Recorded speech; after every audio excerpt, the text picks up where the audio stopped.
drop those in there. Let's see.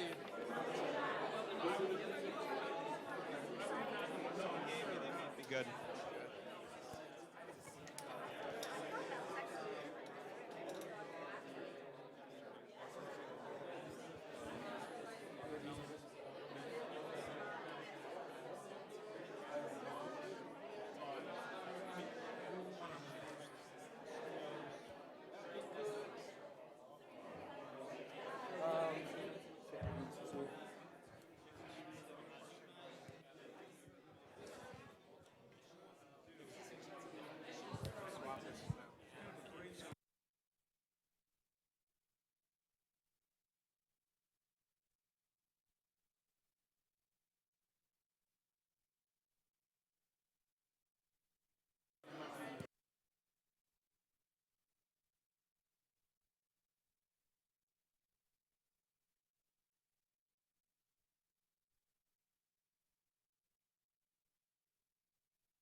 5 of them now.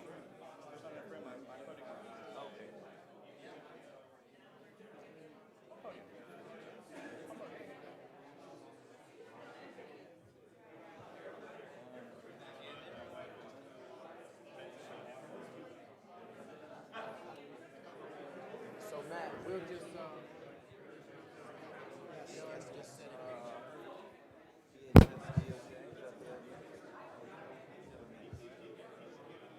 Sit here.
Find the most loquacious person on the panel and just look at them. Big bags of win. Big bags of win. No way. Big bags of win. Yeah, that's the president. All the That's why you win. Yeah.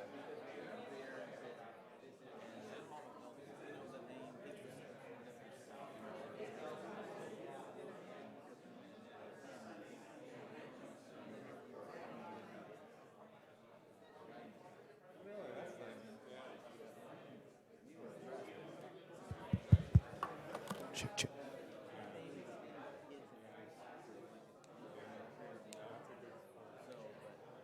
My best friend growing up is graduated. Oh, yeah. I don't know. 50 miles an hour. Most famous now for outlet malls. Outlet malls on one side of the highway and the university.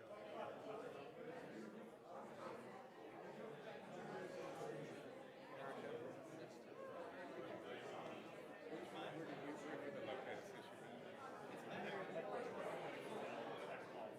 Okay. Yeah. So you're working with them? Yeah. We're in touch with them. Actually, one really sharp messenger he was in.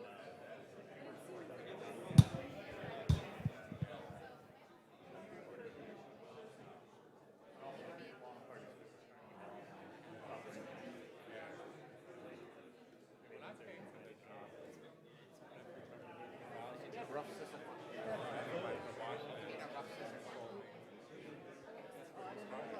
Yeah. So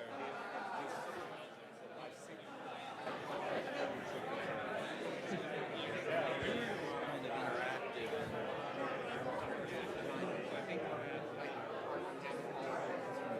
Oh, yeah. Right. they're there. Yeah, but I think if I have the option to draw in people from other conversations. Yeah.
So that would be kind of.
I don't think so.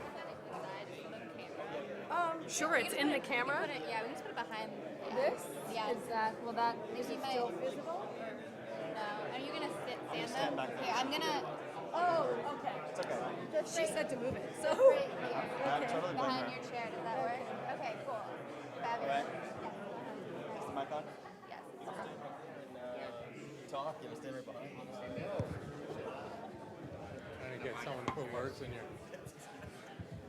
If everyone's ready, we'd like to get started. If you could take your seats and/or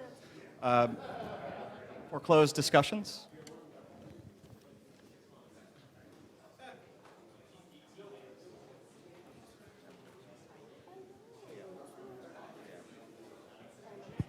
All right, thanks everyone. I'm going to go ahead and introduce our current panel. I'm going to go down here from my left to the right, if everyone's ready. Next to me, I have Erika Brown Lee. She is the Chief Privacy and Civil Liberties Officer of the United States Department of Justice. As the Chief Privacy and Civil Liberties Officer, Erika is the Principal Advisor to the Attorney General and DOJ Senior Leadership on privacy and civil liberties matters affecting the department's mission and operations. Erika also heads the Office of Privacy and Civil Liberties and oversees DOJ's privacy and civil liberties programs and initiatives implemented by the department's 40-plus components. Erika provides and issues department-wide legal advice and guidance to ensure compliance with applicable privacy laws and cybersecurity policy directives of the administration and the department.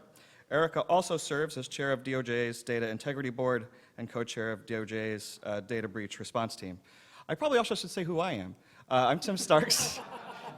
I'm the moderator here today for this panel, and I work at POLITICO, where I cover cybersecurity. I also helm up the morning cybersecurity newsletter.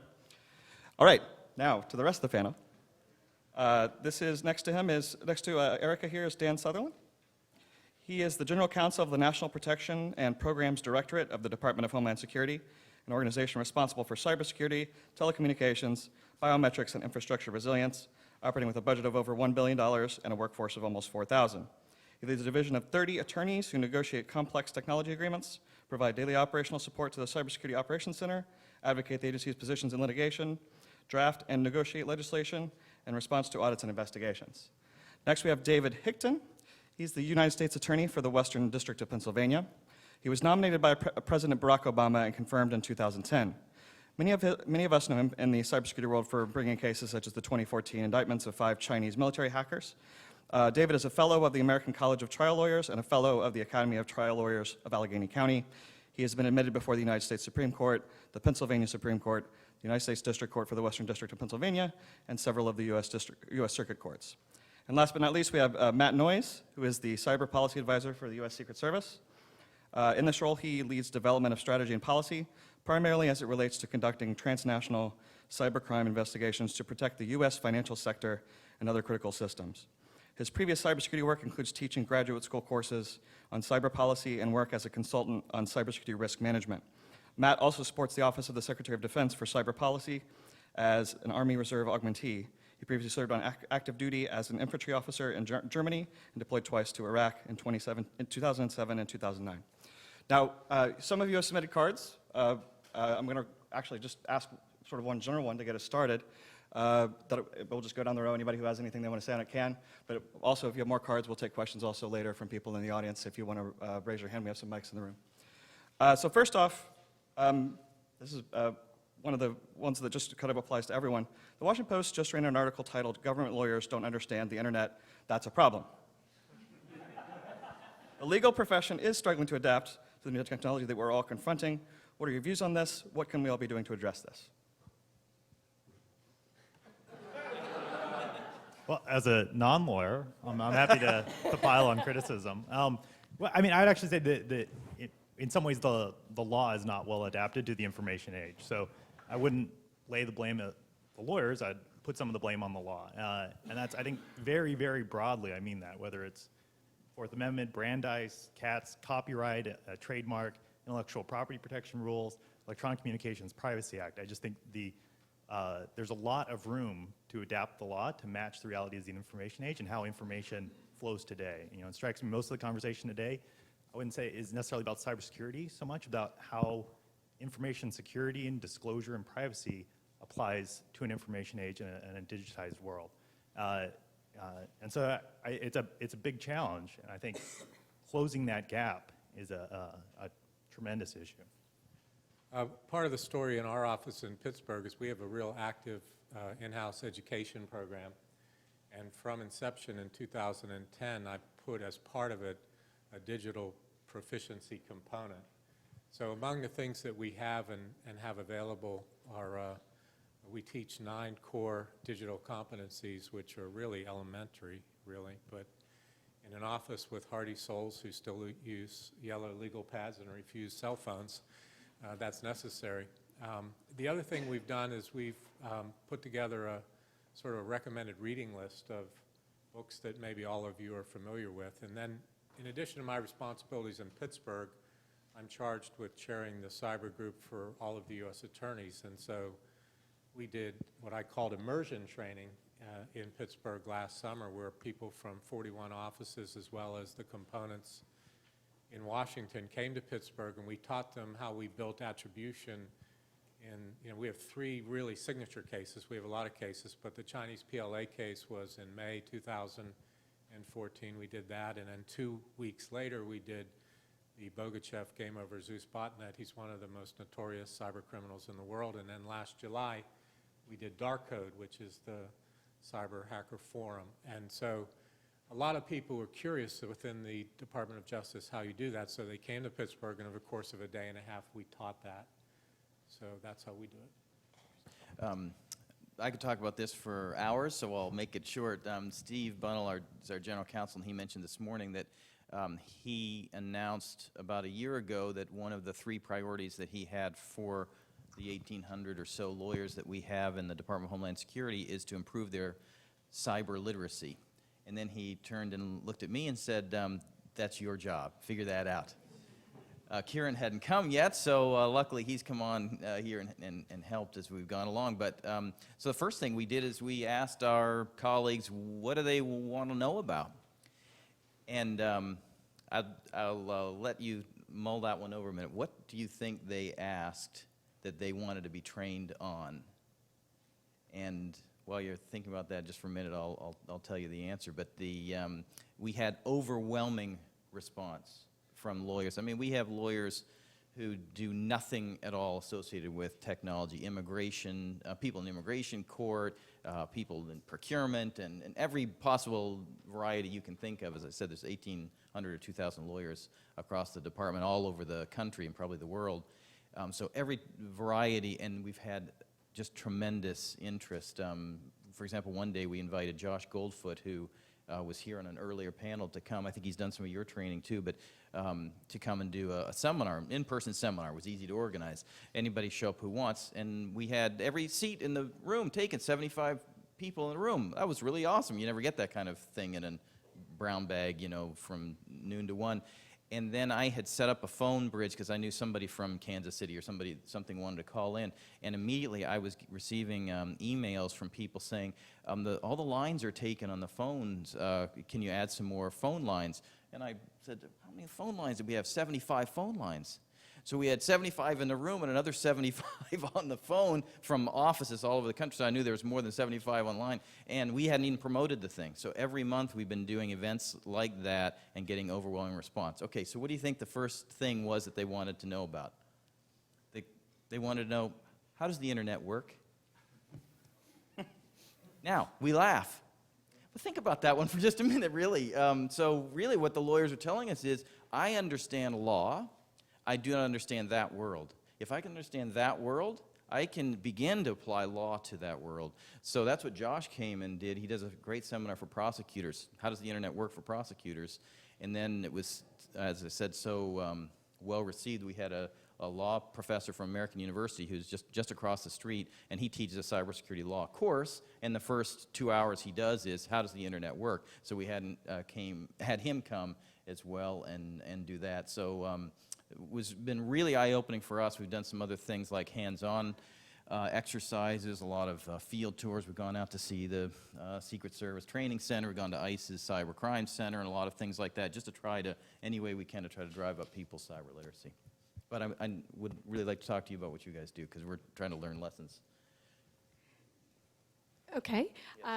So first of all, thank you for all of you for staying around for the final panel of the day. I really appreciate, we were thinking as we were doing our call that maybe we'd be speaking to a very small group, but appreciate it. This panel kind of feels a little bit like Jeopardy, though, where, you know, you just sort of don't know what the questions are going to be, and maybe you guys can just provide the questions and we'll provide the answers. But anyways, that one is a good question, I think, in the sense that, you know, understanding cybersecurity is a big question. You know, obviously, several of the panels today have addressed the consequences of cybersecurity threats. You know, Microsoft put out their intelligence security report earlier this year, and it indicated that there are approximately 1 million web attacks on systems across their systems each and every day. And so the vulnerability obviously is persistent, and it is something that as a government we need to learn about and how to address. You know, there are particular frameworks. I know there was a panel today, for example, on CISA. It also discussed the presidential directive. But the thread between all of these frameworks really is that we all support a network that is open and secure and interoperable and reliable. And so in order to ensure that the systems work that way, we've got to provide opportunities for private sector and public sector to collaborate and work together so that it provides a stronger perimeter, sort of, if you think of sort of, you know, countrywide or global perimeter for our systems. So I think that's absolutely critical from an external perspective. Wearing the internal, speaking from an internal perspective for a second, I co-chair with the department's CIO, the incident response team at DOJ. And so it's something, cybersecurity personally is something I think about every day. You know, whether there are ways in which we can infuse what we learn from external sources and apply those to internal systems is critically important for us, but it's an evolving landscape, obviously. It's not something that is static, and so, you know, I think we might have the most lawyers than anyone else on this panel, DHS, you guys are pretty big, but I think we beat you in lawyers. So, so we have a lot of lawyers, and we have a lot of people who think very deeply about cybersecurity and how that really, how we can protect the internet. So. And let's go to something you brought up, in fact. Everybody still calls it CISA, but the Cybersecurity Information Sharing Law that was enacted last year. Both DOJ and DHS worked pretty hard to beat the deadlines on those regulations, and to your credit, everybody says, we're amazed they pulled it off. That's pretty impressive that they beat those aggressive deadlines. But a lot of good comments, both from the privacy community and the business community, but there have been some complaints still from the privacy community about the actual rules that were written. And I didn't know if Erika and Dan could address this, or one or the other. One of them that I was just looking at was that the Center for Democracy and Technology said there's nothing in the guidance that further limits the use authorizations in CISA, meaning the array of purposes that can be used for besides cybersecurity. I wonder if you could address that one specifically, or perhaps even just broadly, how you think you came down on the privacy side on the final regulations. So in terms of use of the information, and I'm not sure whether it was, unfortunately I wasn't able to attend the earlier panel, but we don't anticipate that PII or information that identifies individuals would be included in the information that comes in unless it's related to the cybersecurity indicator. And so, but to the extent that the information isn't stripped out there or by DHS, which Dan can talk about that process. There are some strict parameters about how law enforcement can use the information. Specifically, the information can't be used unless it falls within one of the enumerated categories. So if there's imminent harm or imminent threat of death, for example, or economic crimes or certain computer crimes, the information can be used. But unless it's enumerated, then it can't be used for other purposes. And so, for example, the regulatory panel, there were some representatives of here from the regulatory agencies, and information that comes in for cyber through that is covered for the under CISA would not be able to be used, for example, for regulatory enforcement, either state or federal. I don't know, Tim, you probably weren't here for the lunchtime demonstration, but anybody who saw the demonstration I hope you could see why PII is very unlikely to be at that stage of the process. There's first a scrub from the company sending the information in, then the information that we can accept. You remember the slide he had with he used the IRS form. There's only certain data fields that can be populated. Of all of those fields, over 300 and something fields, there's only a couple in which there could be PII entered, and those then it's sent off to do some human scrub before then it's passed along any further. So there's really it's an issue. I understand why CDT would say that's an issue, but understanding the way the system works, it really demonstrates. So that's that phrase that you guys have in your field, privacy by design. Understand having privacy professionals in the design team, as Erika was, on this, made it so that we could design a process that is it works and is respectful of people's privacy and civil liberties. I was just reading something over the weekend that actually says that the way we design the system is not just beneficial to privacy, but is also beneficial to the efficiency of the system, because the way you designed it, there's not a lot of extraneous information in there. So you have two great benefits out of this, all because I think we had these privacy principles in the design from the beginning. Right. David, I have two questions for you, somewhat related, but there's a little bit of a preamble here. The PLA case, I've heard you say in the past that this is not just symbolic, but everybody also agrees that it had, not everybody, but there's at least pretty broad agreement that it had an impact on bringing China to the table for the eventual agreement that was reached in September. But you have also said it's something you actually want to see to the conclusion, and I wanted to know how you thought that might eventually come about, and also, is there a general thought you have on how you get to the point of being comfortable on the attribution legally that you feel like we can now go ahead with these indictments in these cases? Wow. Sorry. So I've said a a lot about the PLA case because it captured a lot of attention. The secret sauce in the PLA case was the state of play in 2010 was we had companies that knew they had been hacked, where they had been told they had been hacked, and there was a wall between them. And in Pittsburgh, and following the broad change by the FBI, and it's important to say in this room, the cooperation we had with our victims was really the single most important factor that allowed us to get to attribution. And whether these cases ultimately end up in a federal court, or they're commerce or treasury proceedings for license and debarment, or whether they end up in the World Trade Court or in some place we don't know, it is my belief that they still all begin with an investigation and they don't get to the starting line unless you can do attribution. What was also true in 2010 is we had a problem of anonymizers. There were commercial anonymizers, but what we learned in the PLA case was that they had an architecture of hot points across our country, personal computers like those of you in this room and other infected computers from other companies, which allowed them to infiltrate and then exfiltrate without it being apparent to the victim companies. I said at the time we made the announcement that we didn't indict this case with the idea that we were just doing something symbolic and that we expected to bring them to the federal courthouse in Pittsburgh to trial. We asked China for their cooperation. I may be the only one in the world who still thinks that's going to happen, but I still believe it's going to happen. I believe it's going to happen because I believe that we have a shared interest in cyber security, a shared interest in law being applied to the digital space with all countries in this world, including China.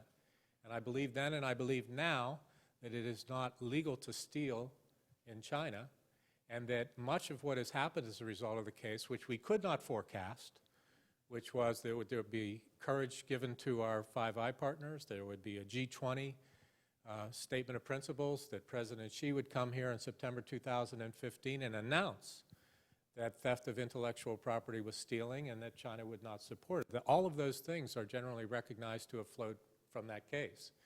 And further, there was a most recent consultant report that said Chinese hacking has stopped or is at least reduced by some conservative measure by 7x as a result of the case. I don't think we really expected all of that. So I still hold out the belief that at some point, and I can't forecast exactly how it will happen, either it will become so uncomfortable for those individuals to be there that they would rather face us than there, or that there will be a continued evolution towards our shared norms and values with China as they become from number 2 to the number 1 economy in the world, that they will work towards bringing them to justice. All right, this is a question from the audience that we got on a card. I think it probably makes sense to start with Matt, given the content, but if others have thoughts, it's welcome. Can the panelists discuss disclosure issues related to a breach? For example, USS FBI comments on FCC's proposed rulemaking for broadband privacy asked that firms be able to delay notifying victims of a breach if doing so might compromise an investigation. Should such a principle apply to other disclosure rules, such as SEC filings? So I haven't thought about it in the context of SEC filings. I would note it's not just the rulemaking process. The existing customer proprietary network information breach disclosure rule requires reporting to the Secret Service and FBI, and then allow us the potential to delay or alleviate that requirement for public disclosure if it would impair our investigation. Similarly, in the administration's proposal on a national data breach notification legislation, that's an element included in there, where there's the ability of federal law enforcement, if it would impede an investigation, to alleviate that required disclosure. So I think, in general, we think it is important. As Carter noted earlier, Secret Service regularly contacts firms to inform them that they are potentially the victim of a data breach, and working with them to confirm that. The reason we're able to do that is through our undercover sources, through our ongoing investigations. So if we were in a situation where there would be a risk of burning our source by us notifying the victim, that would impair our ability to cooperate with victims and reduce the losses from cybercrime. So that's why we see that as an important thing, and why across the board, we try to think where there's mandatory required disclosure, that we have the option to alleviate that requirement, which is very distinct from us preventing their disclosure should that company choose that's the right thing to do in that case. It's about alleviating that mandatory disclosure. Other thoughts from the panel on that one or no? Looks like no. All right, we have another good card here that's a good and cheeky one about the Trump Hotel organization being fined. I think I'll probably skip the overall specifics of the question because I think I know what the answer would be from the panel, which would be no comment. But it does raise an important question about what you would like to see from the next administration, since we're about to have a new president. There's a good jumping off point to start thinking about major changes that you might like to see in the next coming 4 to 8 years. Okay, he's looking at me. I'll start. I think we're in a very interesting spot. The last several years, we have been talking about how we approach the Congress to pass new legislation that would establish structures that would allow us to do the work that we need to do. We've talked a lot about how we're in a different place now. In 2014 and in 2015, the Congress passed a number of major cybersecurity bills. We really, it seems to me, are in a place where we have coherent structures. We now have implementation challenges. We've all got to decide, are we going to make use of the structures that the administration and the Congress have established? We have an information sharing hub of the government, the NCIC. We have the automated indicator sharing, machine-to-machine sharing. We have we can list structure after structure that's been established. We all have decisions to make about whether we're going to implement what has been laid out. So I really think that, this is just me, Steve Bunnell will throw something at me, I'm sure if I say the wrong thing, but I don't think the focus we have right now is on approaching the Congress to ask for additional legislation. The focus we really have is spending time with people like you, helping you think through the implementation issues at this time. That's really the next stage. I think there's a lot to say in this space, and if the next president asked me to brief her on, excuse me, what I say to people is, in my outreach, we're talking about clever criminals and state actors who are hiding in the shadows, taking advantage of the digital medium, where the technology is changing too fast and the law is moving too slow. So the focus of my comments would be that we have to make sure that the architecture of our response catches up to the digital speed. Whatever Moore's Law's viability is today, I submit to you, in the world that I live in, that we live in, things are happening twice as fast as Moore's Law, just in the last 6 years. So the top 4 or 5 things I think have to be changed is we need venue that's universal. We can't be stuck with having to seek applications in various courts. The internet is ubiquitous, therefore it shouldn't be that venue should be seen as so narrow. We see it very broadly in Pittsburgh, obviously. I think that MLATs, which has been the bedrock of cooperation with our partners, you can't take 2 years in a cyber case to reach agreement with one of the Five Eye partners. That just doesn't work. And what I've done is just send prosecutors all over the world to establish personal relationships. We had a prosecutor in Uganda during the Ebola crisis last year. I thought I was going to be fired for that. But you have to be inventive and simply move at the speed of the cases. I also happen to think that a decision is going to have to be made about the flow of cyber information. I'm not a big one on czars. I think it's an overused term, but if you ever looked at the flow of cyber information and cyber jurisdiction, much of which I think has been improved by PPD 41, it can look like a rat labyrinth. And I don't think we can protect the fort unless we bring a little bit more order into the cyber world. Okay, so sure, I'll go next. So picking up on the threads of the answers that have already been discussed, I think that information flow is critical. And so if I had a wish list for the next administration, some of the faces might change, but hopefully the infrastructure and the architecture that has been laid out through the CISA, through these other frameworks that are in existence or getting there, will really take hold, and that the flow of information, as was mentioned, will continue. So we have these seeds that are there. For example, whether it's the US-UK agreement or the Data Privacy and Protection Agreement, these are also frameworks for the flow of information. And by the way, the information that comes across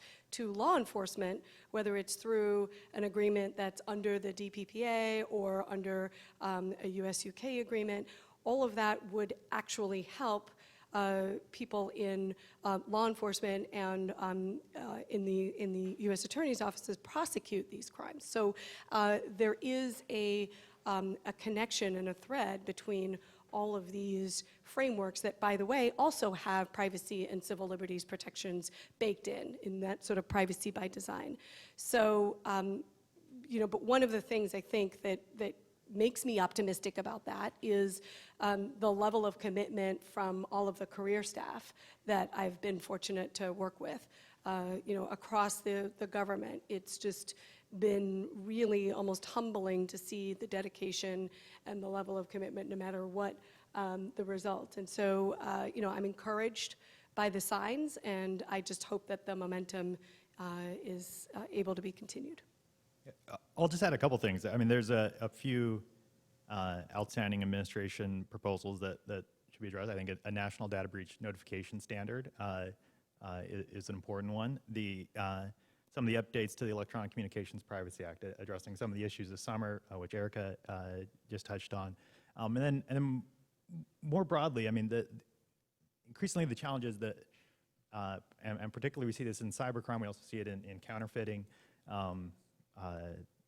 is the criminals we're most concerned about are located outside of the U.S. And so that international cooperation to address transnational crime and cybercrime is so critical. And building that international cooperation, I think we're up to only, 54 signatories to the Budapest Cybercrime Convention.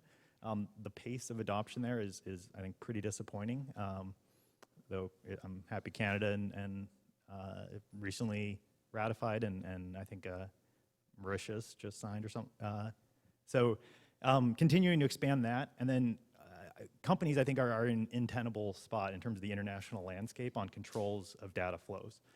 So getting greater harmony there, I think, is a huge priority that impacts everything law enforcement does, everything that the technology providers do to secure their customers. We can't continue to exist in a transnational communications environment where we have data laws tied to territoriality of data. That does not match the trajectory we're going in the ICT space. And so addressing that mismatch with our international partners has to be one of the foremost priorities. It's And localization, I would just add, doesn't improve cybersecurity either. Oh, absolutely. So that's what I would. I'm about to take questions from the audience because I see one. But Dan, we were talking a little bit about congressional wish lists and the structure. I read from your bio that you are involved in negotiating legislation sometimes. There's an MPPD reorganization bill that is not moving right now. Wanted to get your thoughts on why you think that's being held up and what are the prospects for getting that through this year?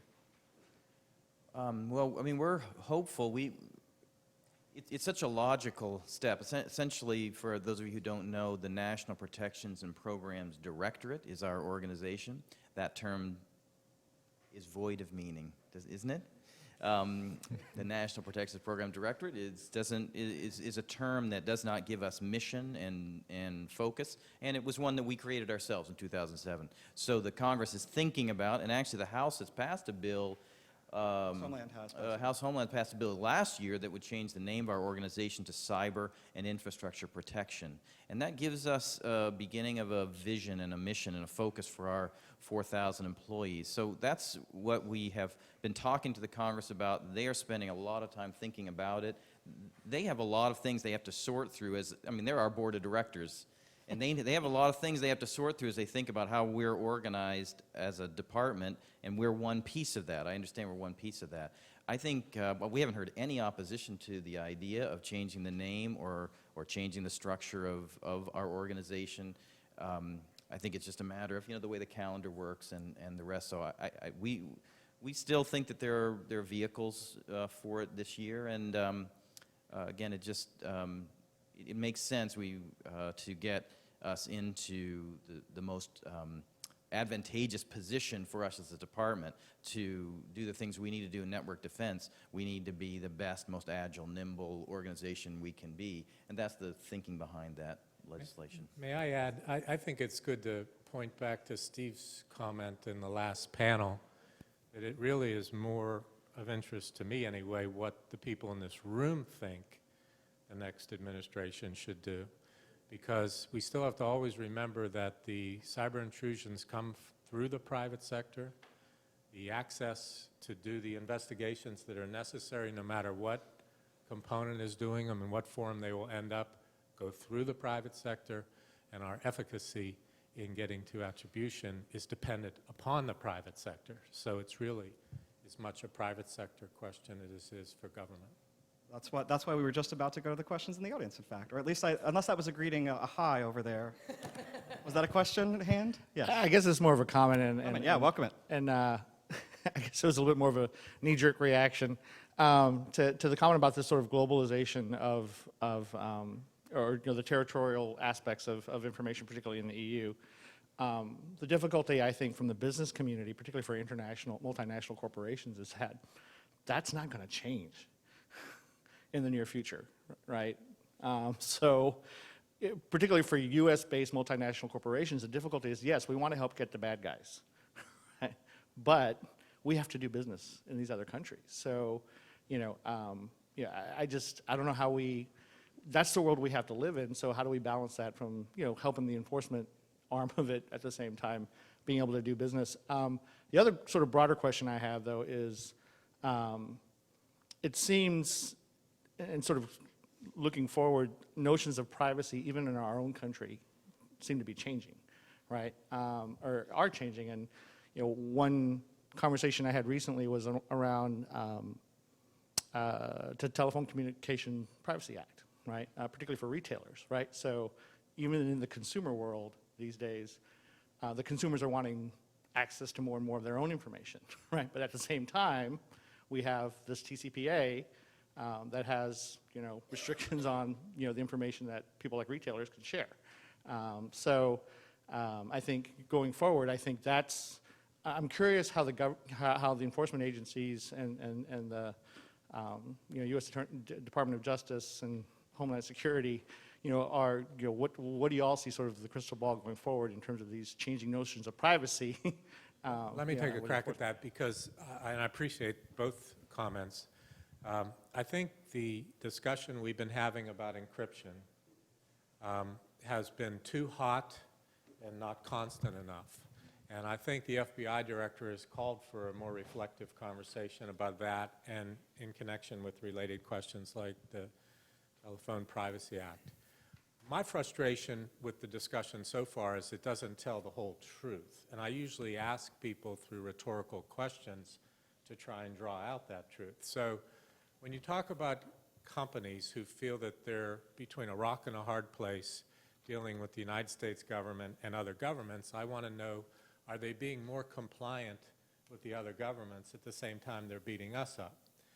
I want to know, are they taking a high horse position on privacy vis-a-vis the American government, which might want the information to protect fellow citizens when they are commercially selling that information without the knowledge of a customer like me? Query, why do I get lots of cookies and ads for golf equipment? It isn't because I've solicited them, it's because that's where I spend most of my time on the internet.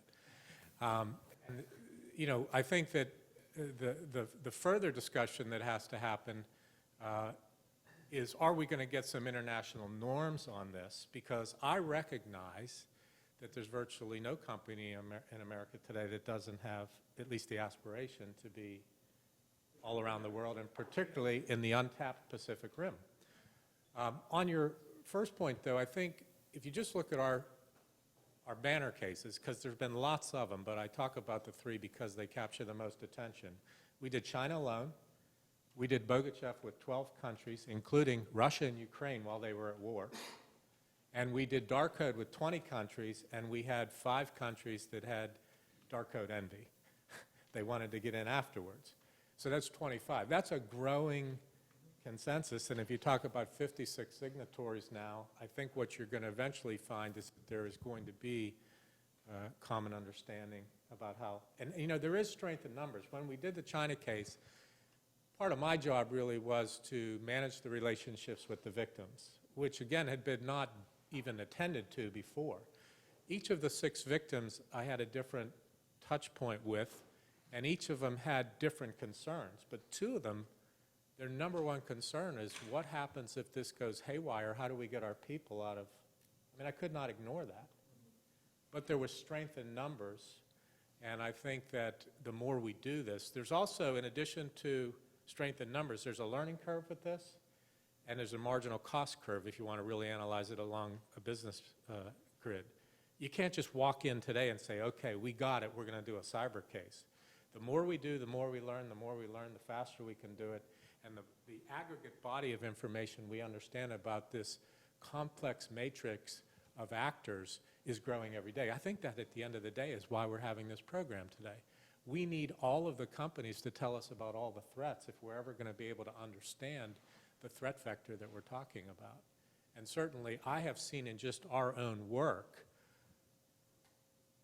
I mean, just the difference between black and white television and 3D with 40 million pixels, just doing these cases one after the other.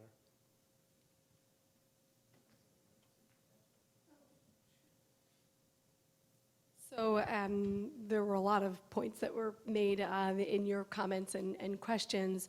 You know, I can appreciate the difficulty in terms of complying with consumer preferences and how they bump up against regulatory frameworks.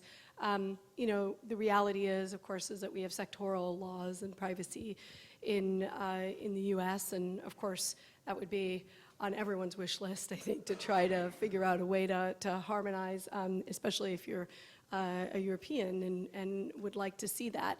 So I think that that is certainly a complex problem, and it's helpful to hear from the perspectives in the room, you know, what they see in terms of how that can be addressed. I mean, one of the ways of, as I talked about, that proposed legislation of the agreement where you know, U.S. companies wouldn't be blocked from sharing information about from their databases, but about non-U.S. citizens. So, you know, there are proposals that are aimed at addressing that, but I think that it's, again, sort of, you know, it's not a you know, a simple problem to fix.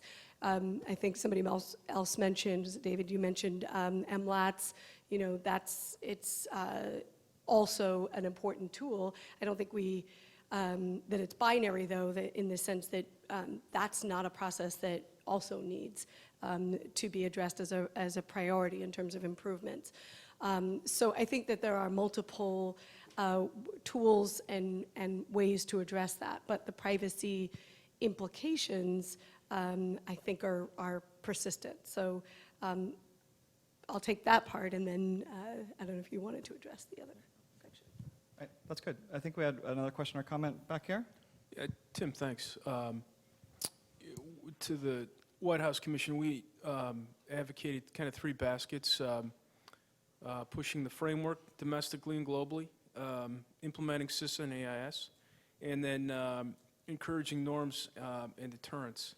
I think maybe Matt, to your point, or Matthew, you mentioned that it's tough to get bad actors that are overseas. countries either are aiding and abetting, perhaps, or looking the other way. Are there any kind of tools that you guys need in the law enforcement community to bring folks to justice that might surprise folks? I don't know if the book's been written on what you can do. Are there any things you need? And then two, on the reason I brought up the regulatory question in the last panel was, at least under the CISA law, regulators can use CTIs indirectly. And one of the things we're trying to do is to encourage companies to have a plan, share info, kick indicators into a bucket for everybody's benefit, but they are concerned that regulators will use those indicators against companies that are trying to do the right thing. We've heard from a number of agencies that they will not use indicators in that way, but we still would like to hear from a lot more. So for the next administration, I think that's something that we'd like to push. Anyway, thoughts on the law enforcement front? Yeah, a couple things. So one is to know that historically it's been recognized criminal law enforcement is a spot for non-competitive, non-political international cooperation, right? That's the founding premise of Interpol and the foundation of that. You know, to echo our colleagues at the FBI and Director Comey's comments, you know, part of what we have to do in cyber is shrink the world. We're dealing with transnational threats, evidence located transnationally across borders, and we have to build a level of international cooperation to go after these people. That's something that the Secret Service has been focused on for a long time across all of our investigative missions. And we have a much higher degree of success in getting that international cooperation, even in surprising places where there might not be an extradition agreement in place. So what it takes to do that, one, the Budapest Convention is absolutely useful in terms of the 24/7 network and data preservation, right? Just in terms of getting the evidence, right? Working with our partners at DOJ, Office of International Affairs, the different prosecutors, we're able to do a number of things working with foreign law enforcement to achieve their expulsion or extradition, or to try them domestically in that country if we can, you know, establish a crime in that country according to that country's laws. So harmonizing those laws internationally, and it's manpower and workforce intensive. Like, that takes a level of expertise, foreign language skills, and experience for our investigators to execute those, and investment in terms of their relationship with foreign contacts, right? We have a number of foreign field offices, a number of foreign working groups, whether it's with Europol or Interpol's new cyber center in Singapore that was just established. A lot of international partners are focused in this, and continuing to partner with them, rotating their agents here to work with us, our agents there, to really build those relationships and share those best practices, I think is where we're at today in terms of our ability to achieve that effect of shrinking the world. I wanted to just add to that. We worked on a case together where we brought someone back from Venezuela involving hacking of the largest medical center in Pittsburgh, and that would have been thought just a couple years ago was unlikely.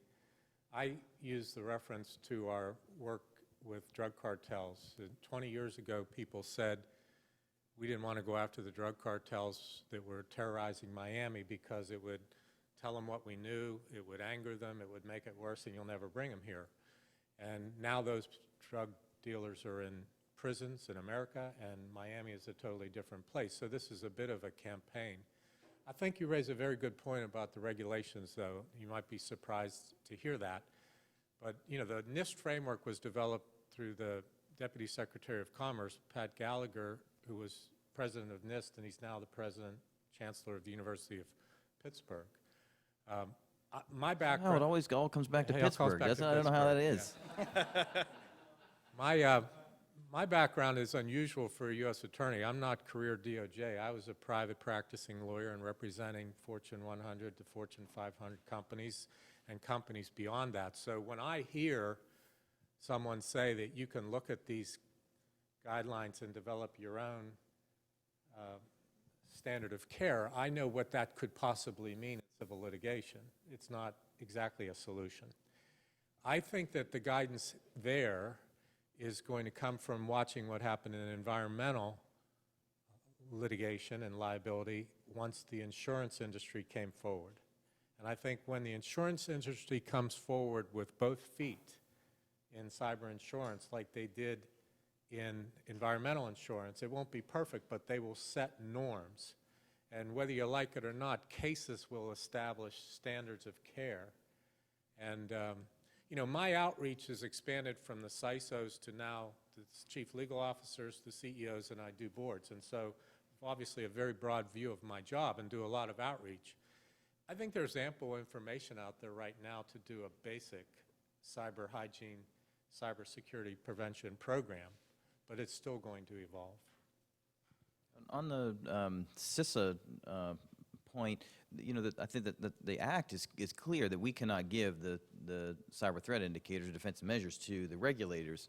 And I heard them say, I want you to comment on this too, but I heard them say, maybe in wishful thinking, but that if a company is participating in a program like AIS, it's demonstrating that they're well above industry standard, and the likelihood that they would face any enforcement action would be limited. Another factor that they mentioned was if you reached out to law enforcement immediately upon a breach, that'd be a very significant factor to them to not pursue enforcement action. So and it seems to me that the incentive is all toward participating. The government's offering you a free program to share and receive cyber threat indicators. It seems to me and the incentives, the disincentives are wiped off the table. Why not participate? Yeah, I think obviously it comes to a risk assessment for each company, and I think it really varies by company. You know, there are specific enumerated uses, as I indicated before, for the information, but outside of that, those would be the limitations. I do think that one of the things that has come up before when I talk to you know, external groups in terms of, you know, incentives to do it is that, well, if you don't share and you don't say anything, it doesn't necessarily mean that that threat goes away. And so, you know, if they're, as I just mentioned, the 1 million attacks a day, if they're hitting one company, they're probably hitting others. And so the visibility across those platforms, I think, is one of the advantages to sharing the information and being able to receive information to better protect the systems and prevent that vulnerability from either being exacerbated within a particular company or you know, along other companies as well. So. I think we might have time for one more question from the audience. If not, I can just close this off. All right, and I will. Look on the row. If each of you could spend 1 or 2 minutes tops saying if there was some important point that you wanted to make today, the most important thing you could say that you didn't get to, what would it be?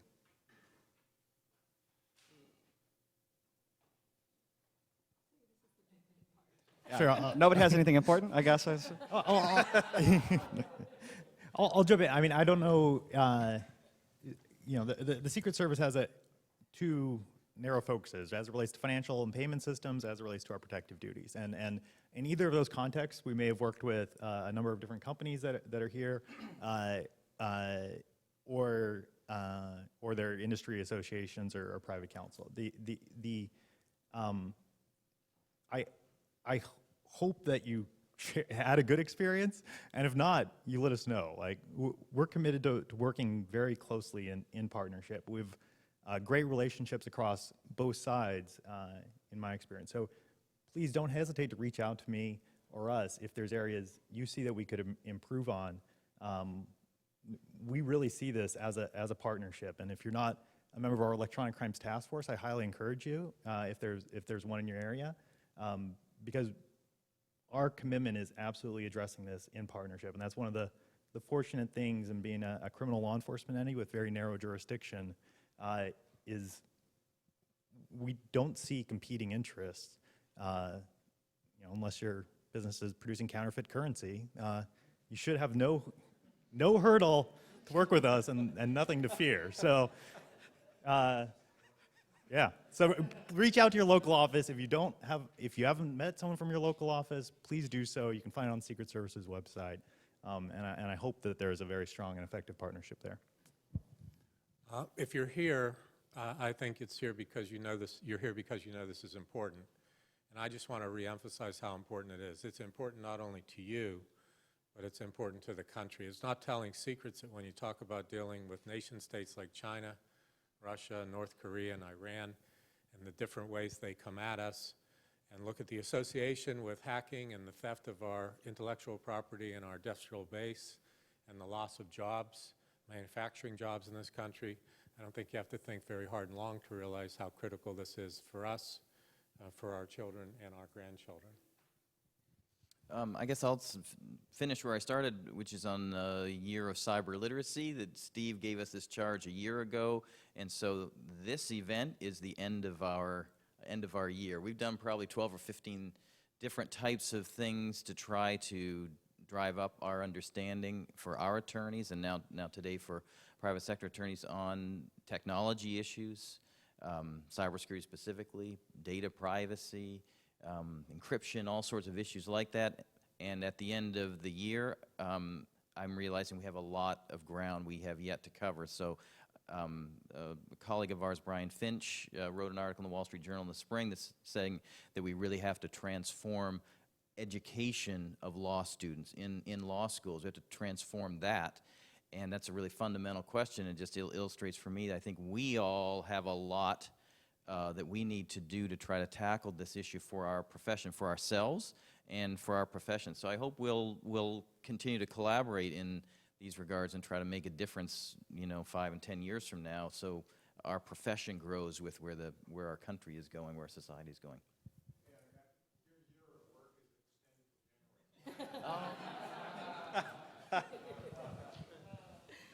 So I guess my comments are the last and what holds you back from the end of your day. So I'll just really just echo the comments on the stage about that being here is obviously a reflection of what you think of cybersecurity, but it also should stand as an example of the dialogue, the importance of dialogue. Just as you can see the collaborative nature of the relationships between law enforcement agencies, hopefully this reinforces the collaborative nature of the dialogue between industry, private sector, and government. It's critical, and so I should have added to my wish list that even though this is sort of the first conference of this kind, that it will continue and be an annual event. I know a lot of work went into it, and so hopefully you got something out of it as well. Thanks. All right. Thank you, panelists. Thank you all for making it to the finish line. Have a good day.